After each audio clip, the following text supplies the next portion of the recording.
शीर्षक: खोए हुए साहसी गर्मी की छुट्टियों में 10 साल का अर्जुन और उसकी 8 साल की छोटी बहन प्रिया अपने दादा दादी के साथ एक छोटे से तटीय गांव में आए थे। गांव के ठीक सामने गहरे नीले पानी के पार एक छोटा सा घना जंगल वाला द्वीप था, जिसे तारा द्वीप कहा जाता था। गांव वाले कहते थे कि वह द्वीप रहस्यमय और खतरनाक है, लेकिन बच्चों के लिए यह किसी जादुई खजाने से कम नहीं था। एक दिन अर्जुन को किनारे पर पापा की पुरानी छोटी सी नाव दिखाई दी। प्रिया ने आंखें चमकाते हुए कहा, अर्जुन भैया, चलो ना, आज तारा द्वीप चलते हैं, बस थोड़ी देर के लिए। अर्जुन पहले तो डरा, क्योंकि उन्हें मना किया गया था, पर प्रिया के जबरदस्त उत्साह के सामने उसकी समझदारी टिक न सकी। उसने रस्सी खोली, पतवार संभाली और दोनों खुशी खुशी तारा द्वीप की ओर निकल पड़े। नाव छोटी थी, पर पानी शांत था। लगभग आधे घंटे बाद वे द्वीप के रेतीले तट पर पहुंचे। द्वीप बहुत ही सुंदर था।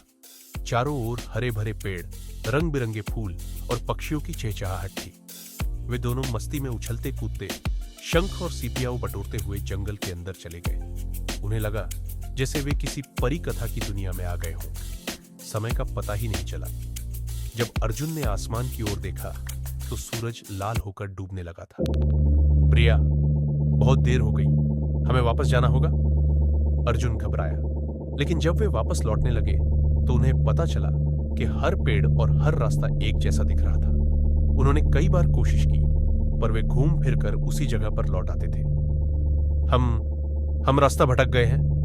प्रिया की आवाज में डर था और उसकी आंखों में आंसू थे। अंधेरा तेजी से बढ़ रहा था। जंगल अब रहस्यमय नहीं, बल्कि भयानक लग रहा था। अजीबोगरीब आवाजें आने लगी। अर्जुन ने अपने डर को अंदर दबाया, प्रिया का हाथ कसकर पकड़ा और आत्मविश्वास से बोला, डरो मत, मैं हूं ना, हम बहादुर हैं, पापा जरूर हमें ढूंढने आएंगे। रात भर वे एक बड़े पत्थर के नीचे दुबके रहे। भूख और डर के कारण दोनों सो नहीं पाए। अर्जुन बार बार उठकर किनारे की ओर देखने की कोशिश करता रहा। सुबह की पहली किरण के साथ अर्जुन को थोड़ी हिम्मत मिली। उसने प्रिया को उठाया और वे सबसे ऊंचे पेड़ की ओर बढ़ने लगे। जैसे तैसे वह पेड़ पर चढ़ा और दूर क्षितिज की ओर देखने लगा। तभी दूर पानी में उसे एक हल्की सी रोशनी झिलमिलाती दिखी। यह उनके गांव की थी और उस रोशनी के पास उसने एक छोटी सी नाव को उनकी तरफ आते देखा। यह पापा की नाव थी।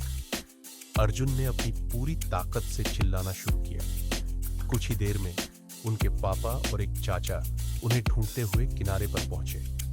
पापा ने दोनों को कसकर गले लगाया। तुम दोनों ने मेरी जान निकाल दी थी, क्यों किया ऐसा? उनकी आवाज में गुस्सा कम और प्यार ज्यादा था। प्रिया और अर्जुन ने तुरंत माफी मांगी। वे अपनी नाव में बैठकर घर के लिए रवाना हुए। उस दिन उन्हें एक बहुत बड़ा सबक मिला कि रोमांच अच्छा है, लेकिन हमेशा बड़ों की बात माननी चाहिए और बिना बताए कभी कोई बड़ा कदम नहीं उठाना चाहिए।